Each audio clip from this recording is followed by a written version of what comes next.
We've heard it said before that big global ministries have strong local roots. That's why Midcurrent Church exists right here in the St. Croix Valley. Because when it's working right, we believe the local church is the hope of the world. It is the vehicle that carries the good news of Jesus and the hope of Jesus to people all across this planet, all across this country, all across this state, all across this region, and all across the very communities that we call home. But maybe you've noticed something that we've noticed about church.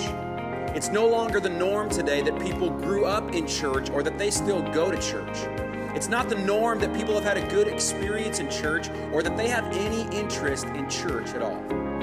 With God's help, we want to change that. And so we've set out to create a church where real people and a real God meet.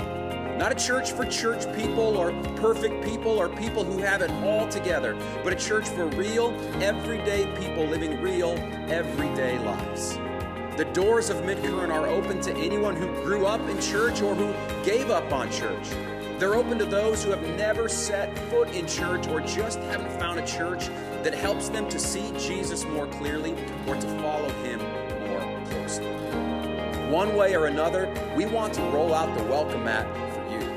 Because no matter who you are, we're convinced that God wants to meet you here in this place. And so we're glad that you have decided to join us on this journey.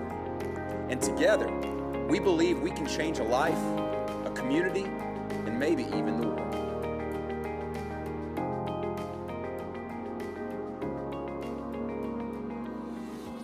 Good morning, everybody. Whether you're in the room with us here today or watching online, we are glad that we can be together, that we can lift up one voice, and we can praise one name, and that name is Jesus. And I love this first song. It talks about filling the room and filling this place up with the presence of God. And that's our prayer today, that his presence would be undeniable.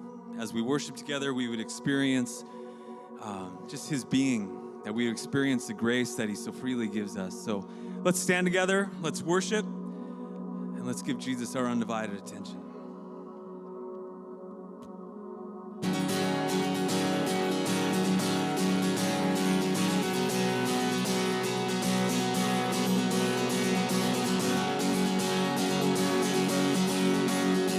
Fill this room. Fill this room. Fill this place. Come and meet us face to face. Come and meet us face to face. Fill our hearts. Fill our praise. Come and meet us face to face. Come and meet us face to face. Let the weight of heaven fall. Let it rain on us downpour. Can you hear the waters roar? Let the weight of heaven fall. Move in power. Have your way. Come and meet us face to face. Come and meet with us again. Move in power.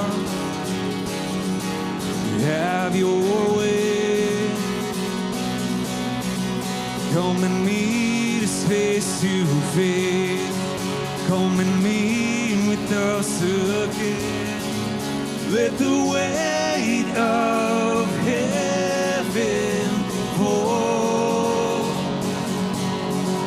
Let it rain on us downpour. Can you hear the waters roar? Let the weight of heaven fall. Oh.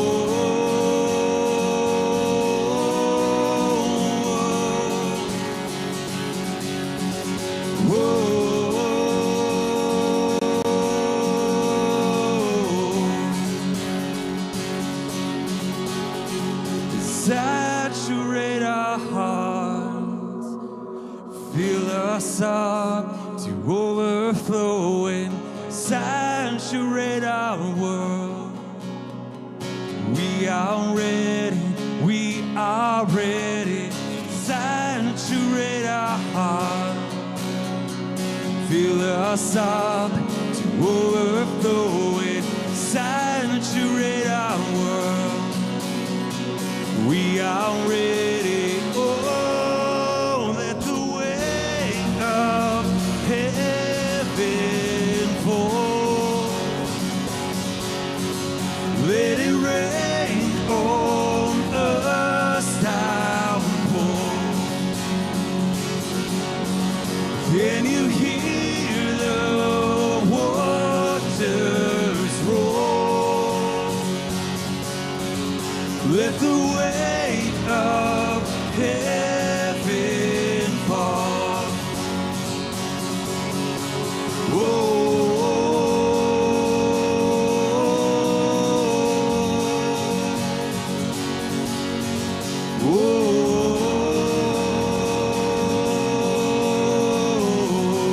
Have your way, have your way, have your way. Oh, have your way.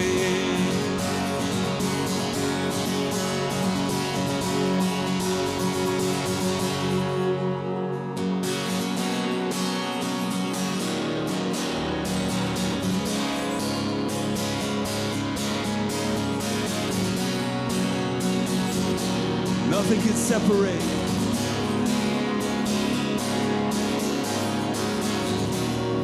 Nothing can separate. Even if I ran away, your love never failed.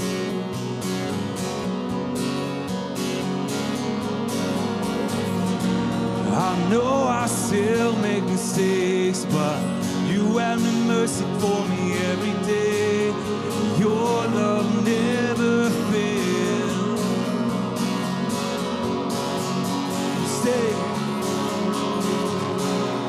You stay the same through the ages. Your love never changes. There may be pain in the night, but joy comes in the morning. And when the oceans rage, I don't have to be afraid, 'cause I know that you love me. Your love never fails.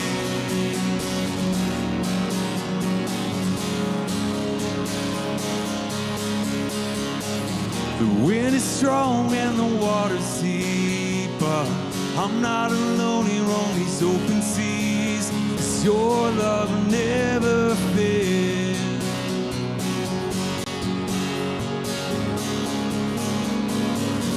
And the chasm is far too wide. I never thought I'd reach the other side, but your love never fails.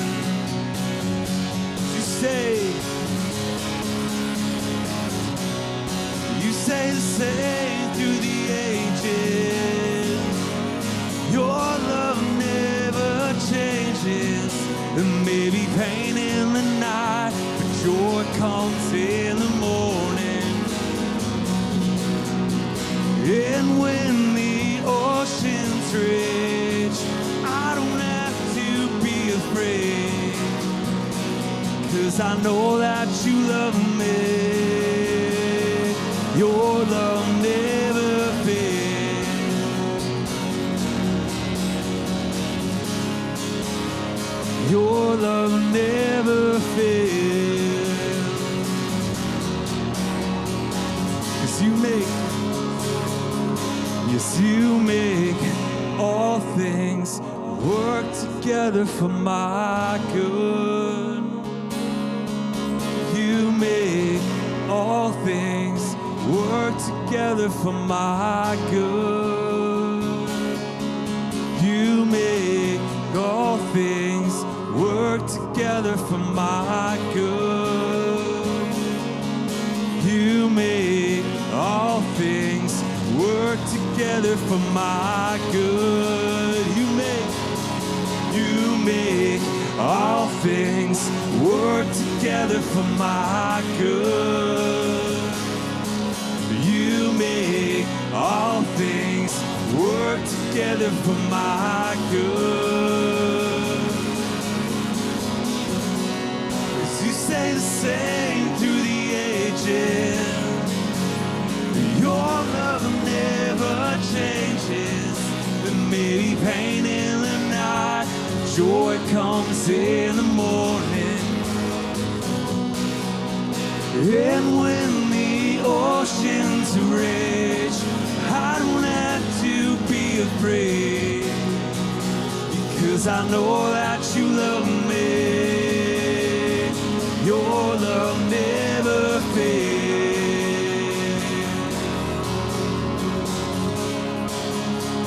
Your love never fades.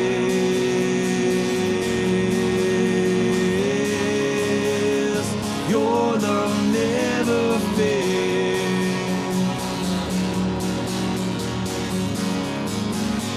Your love never fails.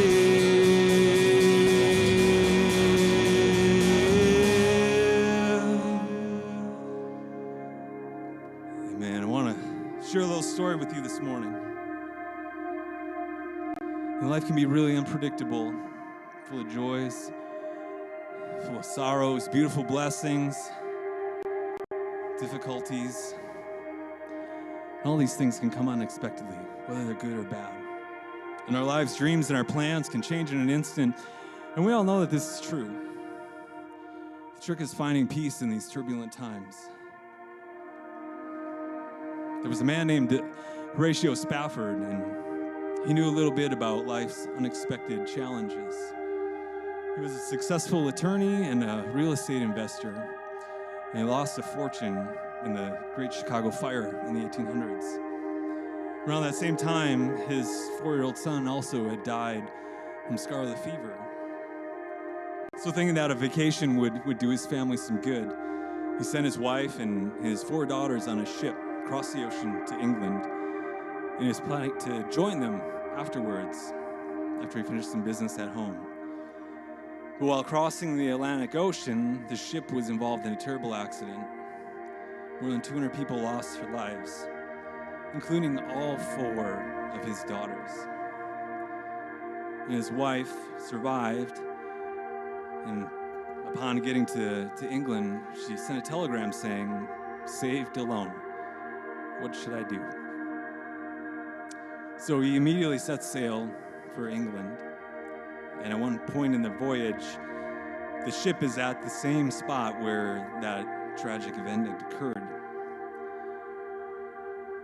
And the captain of the ship, who was aware of the tragedy that had affected Horatio, summoned him to tell him that they were now passing over that spot where the shipwreck had occurred. And it was during that time and during that ride over to England to his wife where the song "It Is Well" was born. Out of this tragic event in this man's life, this beautiful song came out of it. In the lowest of lows of his life, he was able to say that it is well with his soul, that he trusts God, that he knows God has a plan for him in spite of all that's falling down around him. And I just pray that we would all know that. We don't have to experience something that great of a tragedy to be reminded that God is still in control. And God still has good plans and purposes for our lives. Just take that to heart as we continue to worship and give control to the God who loves you so dearly.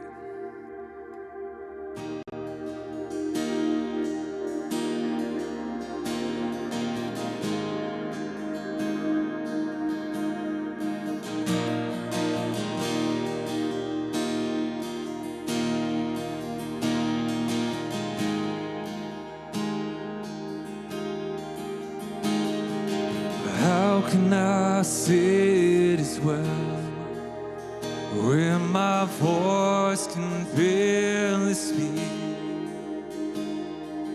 How can I sing you a song in the midst of suffering? Jesus, will you meet me here? Let your peace wash over me. 'Cause I need you now more than ever.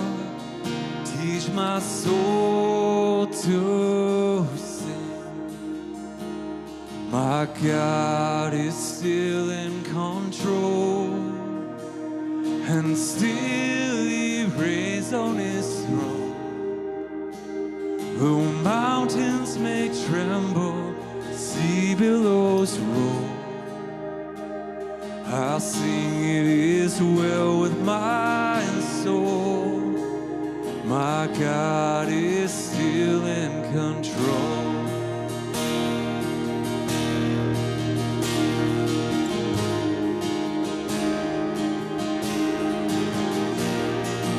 You will not let me alone, though the world has let me down. All of my sorrow and pain I will trade for a crown. Thank you for staying with me when the night was closing in. Whatever my lot, you are still God. I will sing again.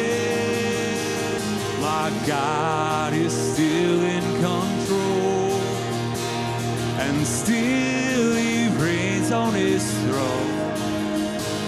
Though mountains may tremble, sea billows roll, I'll sing it is well with my soul. My God is still in control.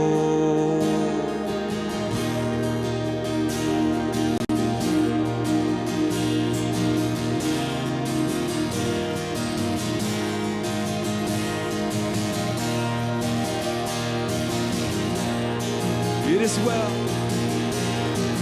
It is well with my soul. It is well with my soul. It is well with my soul. It is well with my soul. It is well with my soul. It is well with my soul.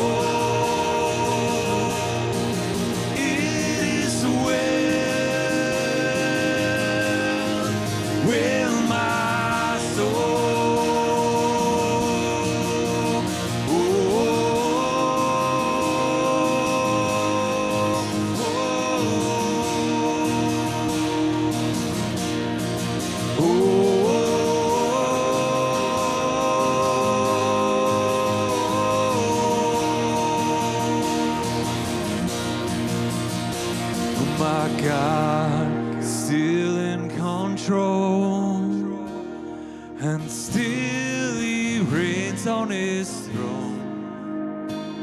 Though mountains may tremble, sea billows roll, I'll sing it is well with my soul. My God is still in control. My God is still in control. God, let that be a reminder to us today that in our darkest of days, God, you are forever and always in control. Father, we love you for the grace and the everlasting life that you've given us through your Son, Jesus, which gives us that peace and that trust and that understanding, God, that you are always there, working your plan to perfection. We pray all this in the name of your Son, Jesus. Amen. Let's be seated.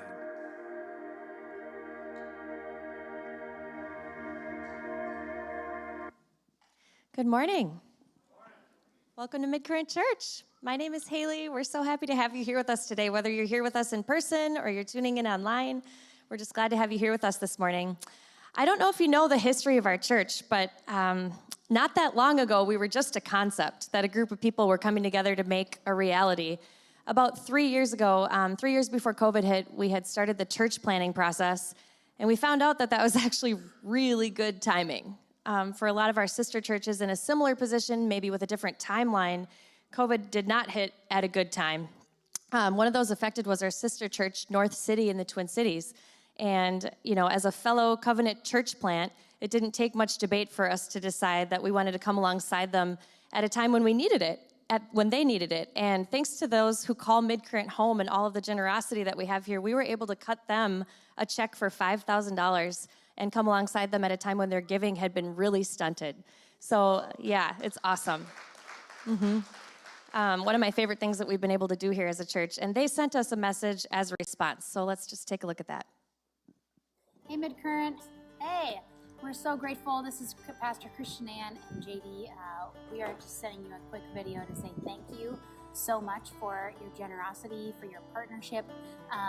We know more than anyone that ministry is not meant to be done alone.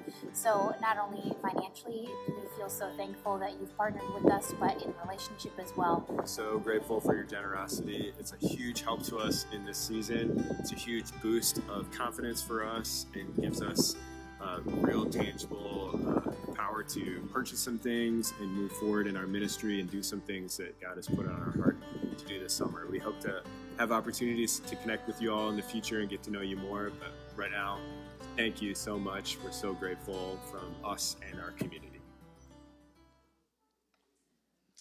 Pastors JD and Christian Ann Larson are just a fraction of those that we've been able to give back to here as a church at Midcurrent. And like I said, that's one of my favorite things that we've been able to do here as a church. I think it's so important for you to know that when you give to Midcurrent, you are actually helping build God's kingdom, not just here, but near and far.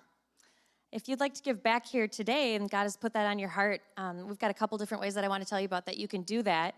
You can give back from our website, you can give from your smartphone, you can download our app, or you can use the collection box that we have in the back there where you came in.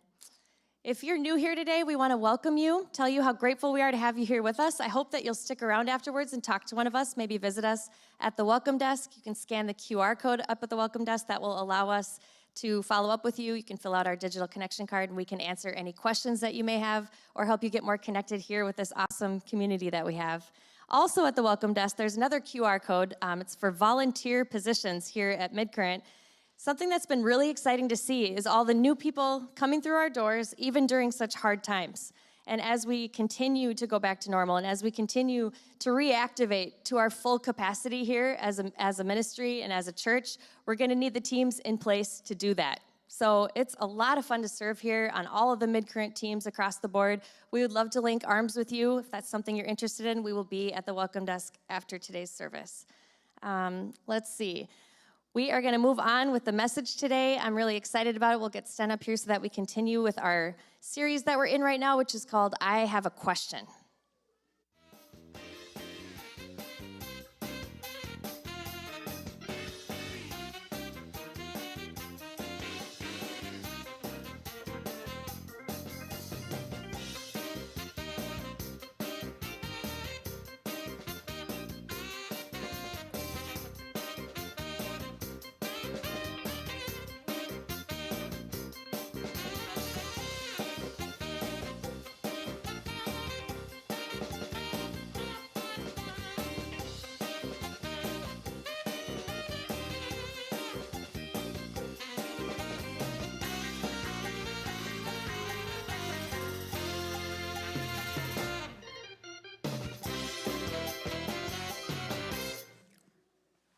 Hey, let me add my welcome to you as well. My name is Sten, and I am the pastor here, and we are thrilled to have you, whether you're on site here with us or whether you're tuning in online.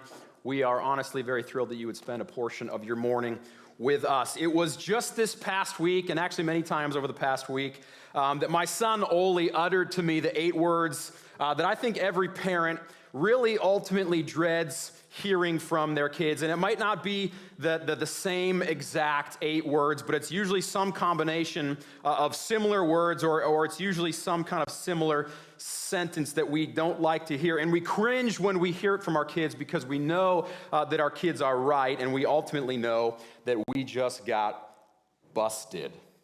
Okay, and this situation that I'm referring to, it happened to me, stay with me here, it happened to me just the other day. You see, all 3 of my kids were playing together in our little downstairs toy area, and what usually happens when all 3 of them are together is that my 2-year-old son, Siggy, he usually ruins whatever it is his older brother and his older sister are trying to do, like clockwork, right? He just kind of messes it up and he gets in their way. So inevitably, I kid you not, inevitably, every time they come together, Lucy and Oli, they start yelling at Siggy, "Stop! Siggy, stop it! Stop!" You get the elongated one. "Stop it, Siggy!" Okay, every single time. And so this particular moment, I could not take it any longer. And so I called them all up in the kitchen, and I sat them down at the kitchen counter, mostly Lucy and Oli, and I looked them in the eyes to set the record straight, and I said, "Hey, you two need to figure out a way to tell your brother what you want or to tell your brother how you feel other than yelling 'stop' at him over and over again."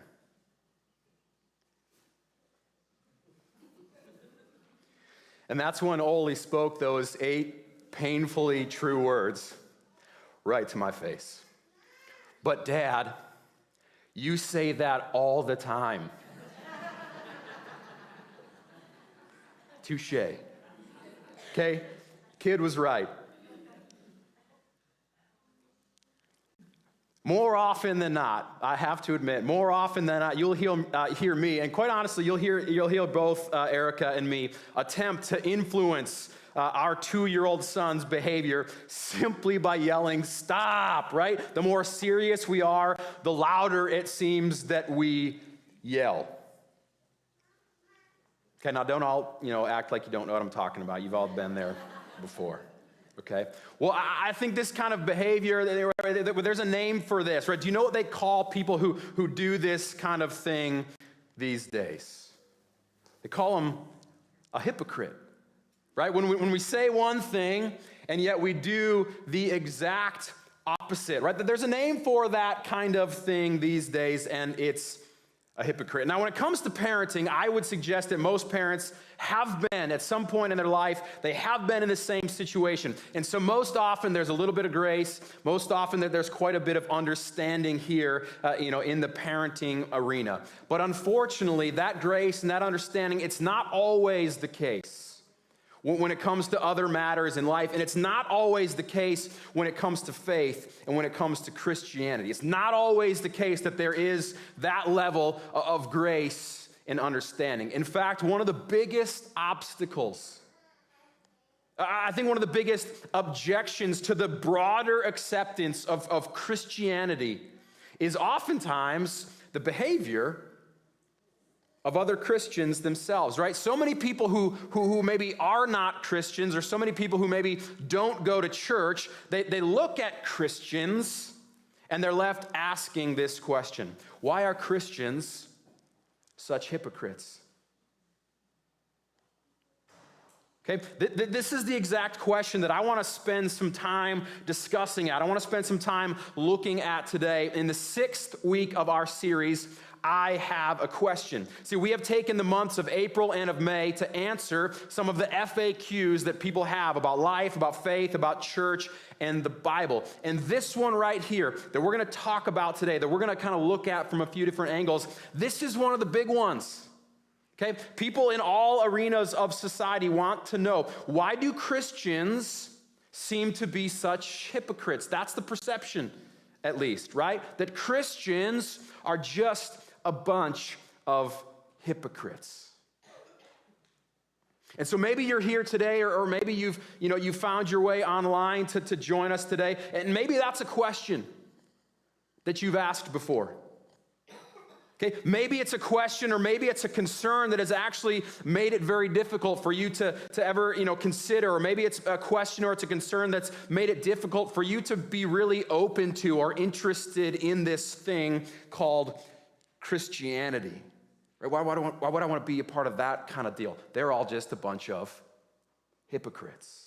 Or maybe you are a Christian, okay? But it's still a question that you have a hard time answering, right? When you're confronted with it, or where someone brings it to your attention, you have a hard time answering it because you're thinking to yourself, well, shoot, I'm not perfect, right? So what should I say, right? We don't quite know what to say.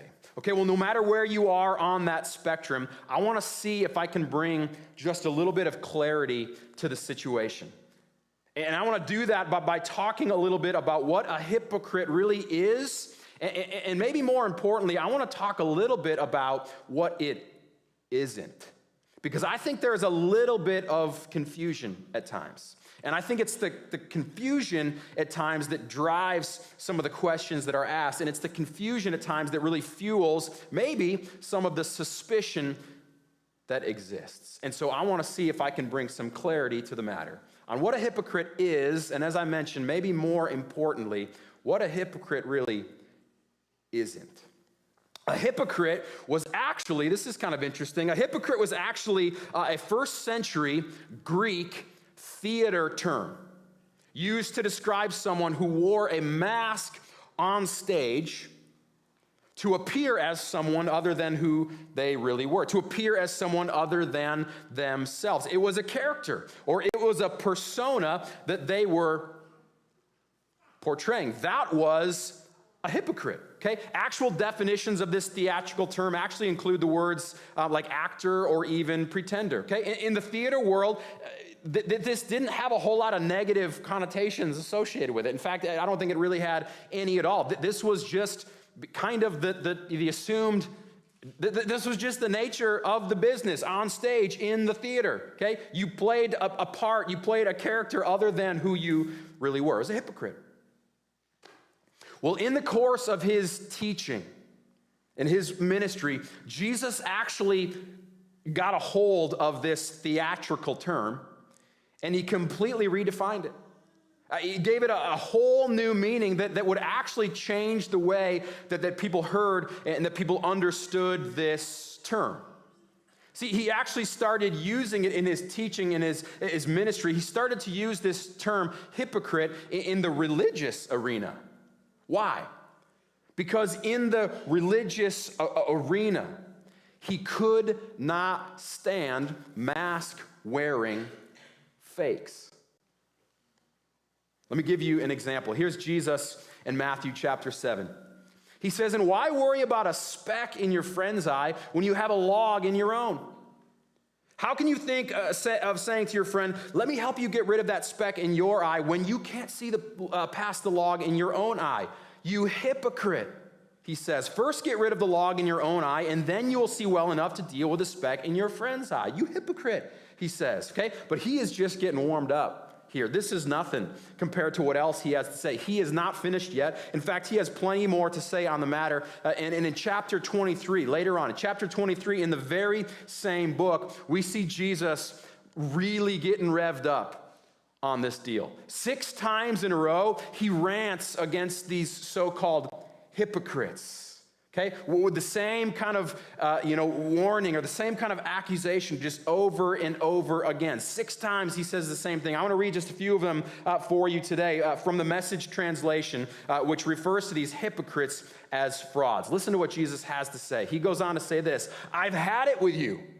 You're hopeless. You religion scholars, you Pharisees, you frauds, your lives are roadblocks to God's kingdom. You refuse to enter, and you won't let anyone else in either. You're hopeless. You religion scholars and Pharisees, you frauds, you buff the surface of your cups and bowls so they sparkle in the sun, while the insides are maggoty with your greed and gluttony. Stupid Pharisee. Scour the insides, and then the gleaming surface will mean something. You're hopeless, you religion scholars and Pharisees, you frauds, you hypocrites. I mean, he's really winning the crowds over, I think, at this point. He says, you're like manicured grave plots, grass clipped and the flowers bright, but 6 feet down, it's all rotting bones, flesh. People look at you and think you're saints, but beneath the skin, you're total frauds. So Jesus took this old theater term and he gave it a whole new meaning, and the word was never really the same. You hypocrite. Okay? It's no longer kind of a neutral term, right? I think it's at this moment that this term, right, it got a real negative slant to it. You don't want to be a hypocrite. It's at this moment that it had all the negative connotations come, rushing in. And I think that this is the very thing that Christians oftentimes are kind of broadly accused of today. Christians are hypocrites.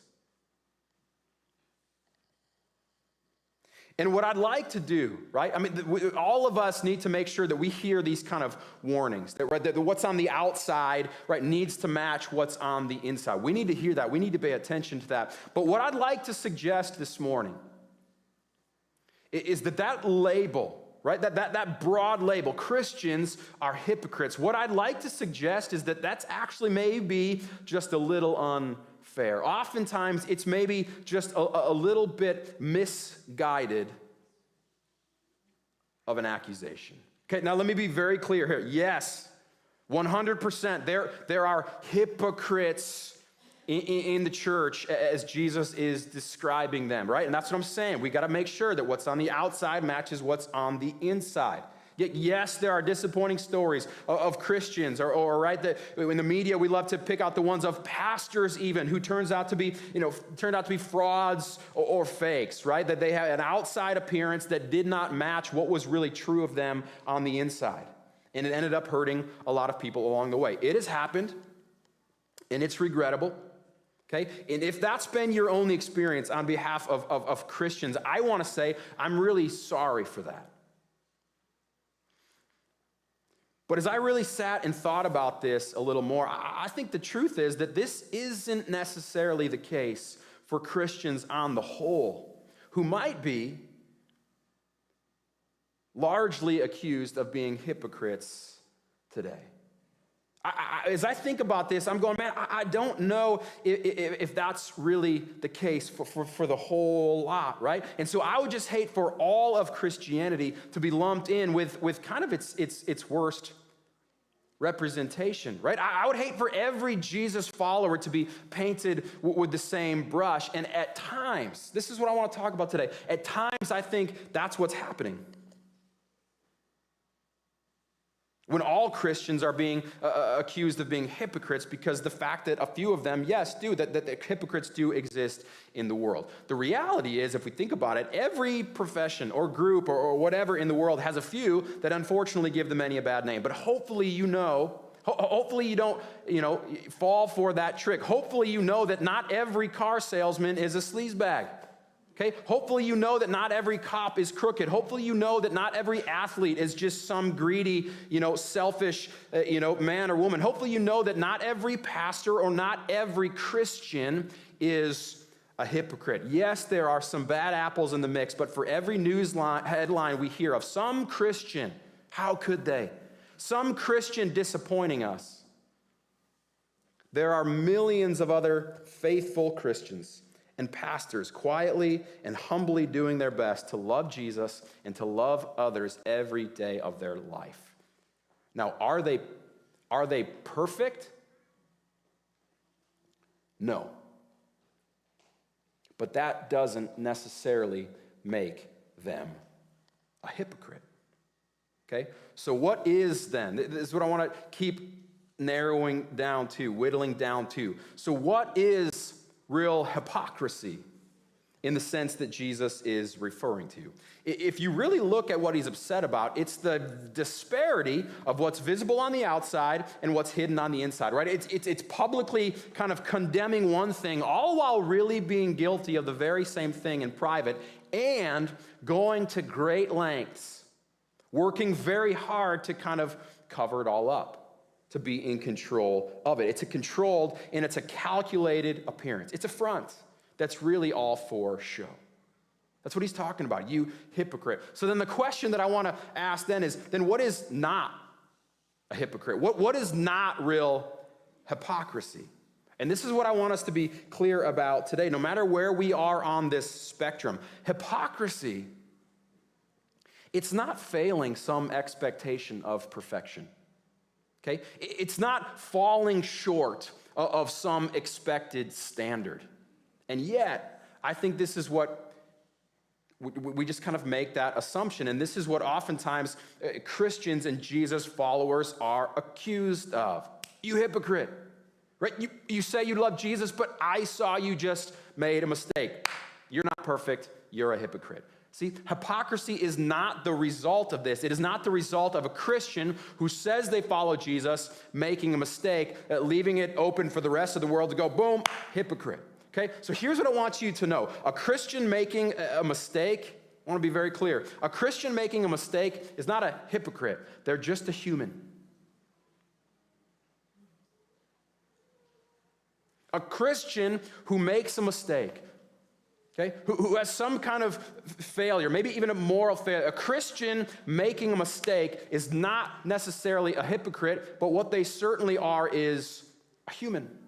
Okay, and that is not to say, I want to be very clear, that is not to say that we don't have standards. That is not to say that we don't really strive for something more. That's not to say that we don't strive to represent Jesus really well. That doesn't mean that we don't try every day to not live in a way that is hypocritical, right? We got to be about this. But Midcurrent, here's what I need you to understand today about being a hypocrite, because nobody wants to be a hypocrite. I don't, you don't, we all don't. So here's what I want you to understand. The opposite of being a hypocrite, it's not being perfect, it's being authentic.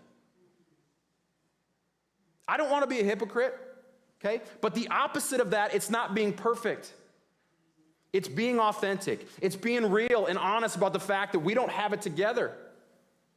And that we don't try to cover it up with appearances or fronts or facades that would suggest otherwise.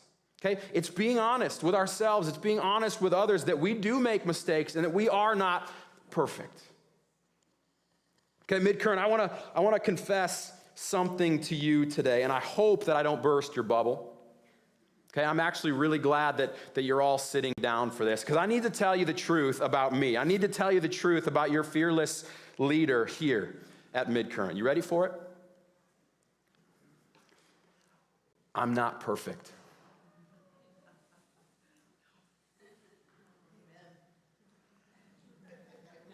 Okay, I built in a few moments there to allow for the gasps of disbelief and for all of the outrage to settle here, but that's not happening. So maybe you already knew. Okay, I'm not perfect. Okay, you may have heard of the 7 deadly sins. The truth is, I've got to be careful of every single one of them, just like you do. Right? What about pride? This is huge for me. Okay, in fact, just the other day, I sent our staff an article. I passed on an article to them about leadership advice for leaders in their 30s and their 40s, and I told them which ones I needed to be working on, and every one of them has to do with pride, right? I need to be honest about my weaknesses. I need to make peace with my weaknesses, and I need to not assume that my ideas are always the best ideas or the right ideas, or that I'm the only one that's capable of doing the things that need to be done, and that's hard. Okay, what about gluttony? Okay, if you ever spent time with me in a social setting where there is a bag of chips of any variety, you will witness that when I pop, I cannot stop. Okay, and you may know too, that's interesting, because you may know too that I really, take health and fitness pretty seriously. Well, here's the deal. It's not because I love fitness, it's because I love to eat. And oftentimes I eat too much, right? What about laziness, right? I can be lazy in a lot of areas in my life. I can even be, if you let me admit this to you, I can even be lazy at times in my relationship with God. What? Aren't you paid to have a relationship with God, Stan? Yeah, well, sometimes I get apathetic in my own life. about things just like the rest of you. Lust, yep, I got to manage my sexual desires every day, just like every one of you. Envy, oh my goodness, more times than I would like to admit. Do I look on with envy and jealousy? Okay, I could keep going down the list. The reality is that I fall short of my own expectations all the time, and certainly I fall short of God's expectations for me. And so the question is, does that make me a hypocrite? Well, if the expectation is that as a Christian or as a pastor, if the expectation is that I am perfect, then yes, I'm a hypocrite, one of the biggest hypocrites of the worst kind.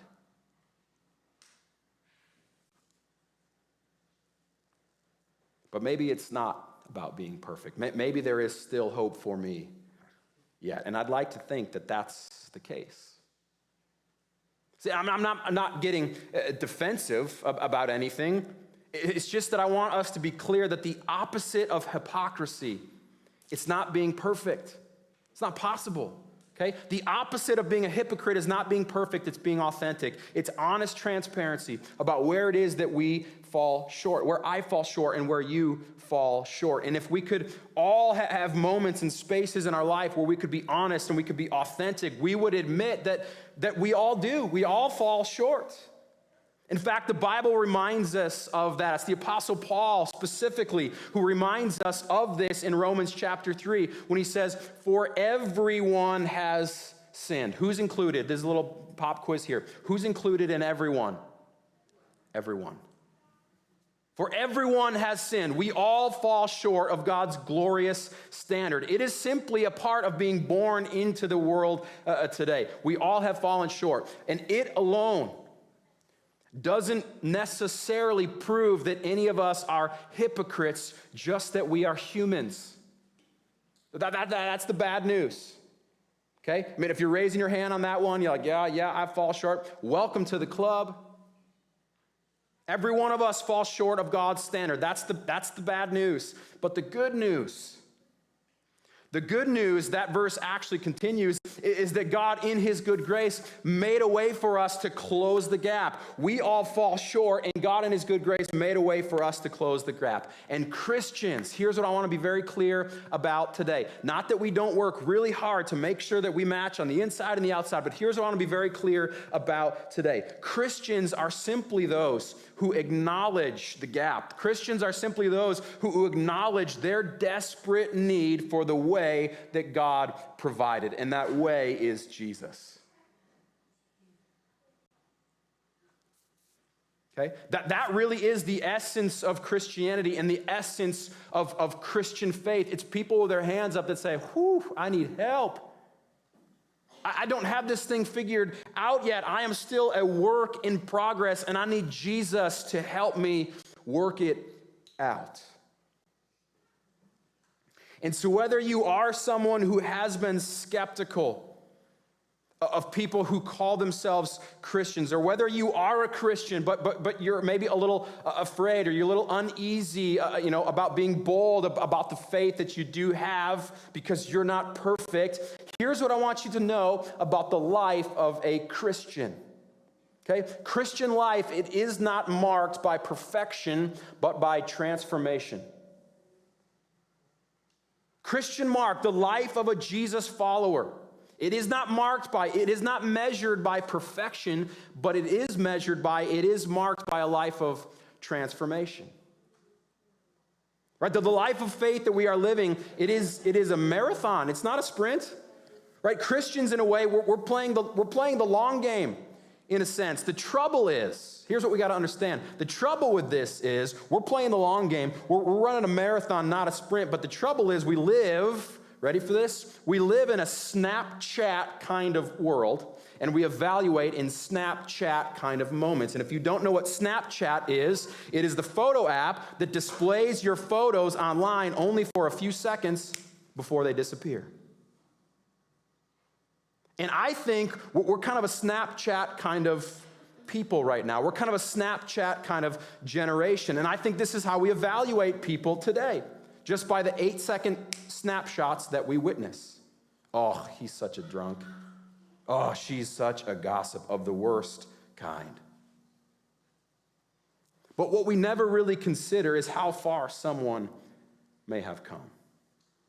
And we never consider what actually might be ahead of them, what is still to come, right? Oftentimes we fail to see where people are in the process because we only consider what we see in that 8-second window.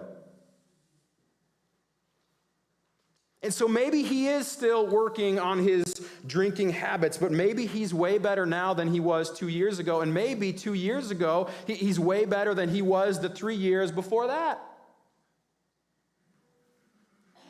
Maybe she is having a hard time these days holding her tongue every now and again, but maybe she is so much further along. You wouldn't even recognize her. Maybe she is so much further along than she was 2 years ago because she has been working on it. Right? The race that we are running, it is not about perfection. It's about transformation. Okay? It's about the road that we've already traveled and the ground that we still have to cover, that we will cover. That's the mark of the Christian life. It's looking back and saying, you know what, I'm a little bit better today than I was 2 years ago, and 2 years ago, I'm even better than I was 5 years ago. That's transformation. That's a process that we are all on together. Better today than I was yesterday, and yesterday I'm a little bit better than I was the day before that. It's transformation, which, by the way, it means, okay, if we're not perfect, right, if we're all just kind of in process, if we're all just making sure I'm a little better today than I was yesterday, it means that, yes, the church, this church, the Big C church, it means that church is going to be messy at times because it's filled with a bunch of messed up people. It's filled with a bunch of Christians who are in progress, trying to work this thing out. It's filled with a bunch of Christians who are not striving for perfection, who are not claiming to have reached perfection. They're just striving for a life of transformation. It's people saying, you know what? I'm not done yet. I'm simply under new management. Okay, you know when you go to the website that's, being updated, right? They've kind of shut it down because they're working on something somewhere, right? You get the little construction worker with a hard hat that says, we're under construction, right? Check back later. This is the essence of the Christian life. We should tape those signs to our back. Hey, I'm not claiming to be perfect. I'm just under construction. I'm just hoping that today there is a little more progress than there was the day before. Now, please do not get me wrong. I'm not excusing some of the things that Christians have done. I'm not excusing some of the terrible, some of the awful, some of the hurtful, some of the painful, I'm not excusing some of the things that have been done in the name of Christianity or done in the name of Jesus. I'm not excusing the things that have been done or anything that will be done to come. I guess I'm only trying to say today is that I'm a whole lot less interested in discussing what a hypocrite is and what a hypocrite isn't and who really is and isn't deserving of that label. Are you? Am I? Or you might be. I'm not as interested in that conversation. I'm a whole lot more interested in bringing some clarity for everybody in the church, outside of the church. I am interested in bringing some clarity for everyone about what a Christian is and what a Christian isn't and what someone is saying and what they are not saying and what someone is claiming and what they are not claiming when they claim to be a Christian or when they claim to be a follower of this man named Jesus. I do want to be real clear about that. I do want to bring some clarity to that question. And so I'm going to do that as I close here. I'm going to close with a poem that I came across this past week. And you might think that this poem, or the fact that I would read a poem at all, you might think that's a little cheesy. And you're probably right about that. But I'm going to read it anyway. Okay? Because if you have the wrong idea about Christianity, about Jesus followers, and you've drawn conclusions about all Jesus followers accordingly, then I want you to hear it. And if you're a Christian, afraid to speak up about the faith that you have, I want you to hear it too. so that you would know that this is the only message you really need to worry about your life sending. You don't need to be worried about sending the message that your life is perfect. You don't need to be shy or to hold back on letting people know that you follow Jesus because your life isn't perfect and you can't send that message. I want to read this for you too so that you know that this is the only message that your life needs to be sending. It paints, I think, a very beautiful picture of what it means to be a Christian. It goes like this.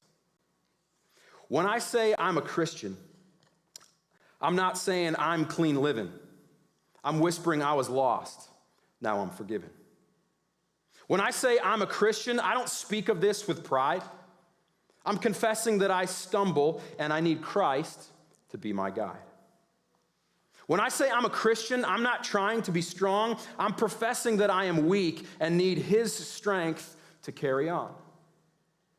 When I say I'm a Christian, I'm not bragging of success. I'm admitting I have failed and I need God to clean my mess. When I say I'm a Christian, I'm not claiming to be perfect. My flaws are far too visible, but God believes I'm worth it. When I say I'm a Christian, I still feel the sting of pain.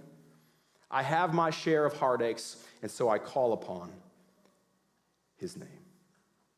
When I say I'm a Christian, I'm not holier than thou. I'm just a simple sinner who received God's good grace somehow. Friends, the essence of every person who considers themselves a Jesus follower is simply someone who cannot believe their luck that Jesus came along and invited them in. That's it. That's the essence of the Christian faith. People who cannot believe their luck, you better pinch me, cannot believe their luck that Jesus came along and said, yeah, you're invited.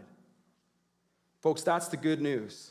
And as a Jesus follower, that's the only thing that you need to be boastful of, right? Not in what you have done, not in some kind of standard that you have achieved, not in some perfection that you claim or you are striving to reach. Just that you're a simple sinner who has received God's good grace somehow. It's the only thing you need to be boastful of.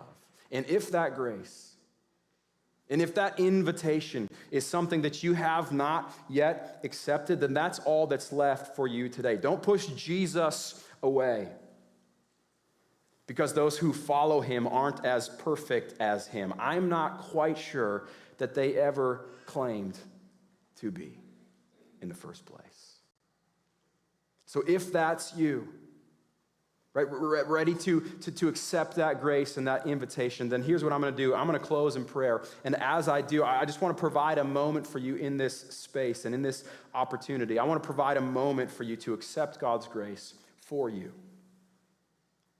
I want to give you the chance to say yes today and to put your faith into Jesus, who did close the gap for you and for me. Let me pray.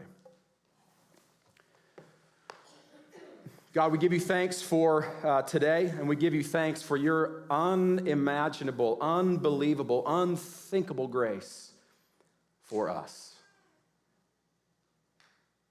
God, I know that I need it just as much as anybody in this room today, just as much as anybody tuning in online. We give you thanks for your grace that closed the gap, that made a way. And God, if there's anyone here today who has not accepted that grace, who has not accepted that invitation that you came along and that you passed out so freely to every one of us, that I pray that right here and right now, that they might accept that invitation. They might take you up on your invitation to be invited in and to begin a journey, to begin a life of, not of perfection, but a life of transformation.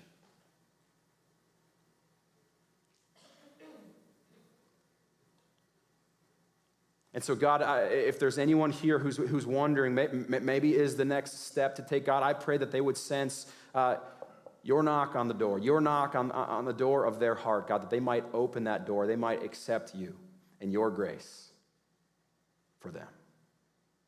God, we all give you thanks for your amazing grace for us. And we pray that our only aim, that our only focus, God, would to live this day and to live the next day out of that grace, God. I pray that we would be living a life of transformation every single day. God, I'm not saying we don't throw out your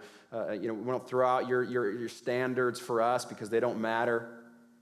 God, I pray that we would each live, consistently and authentically, God, so that the world around us would see that we really are doing our best to be the same on the outside that we are on the inside. God, we want that to be the mark of our life too, but more than anything, we want the mark of our life not to be perfection, but transformation, God. So would you help us in that process to be a little better today than we were yesterday, and to be a little better tomorrow than we were today.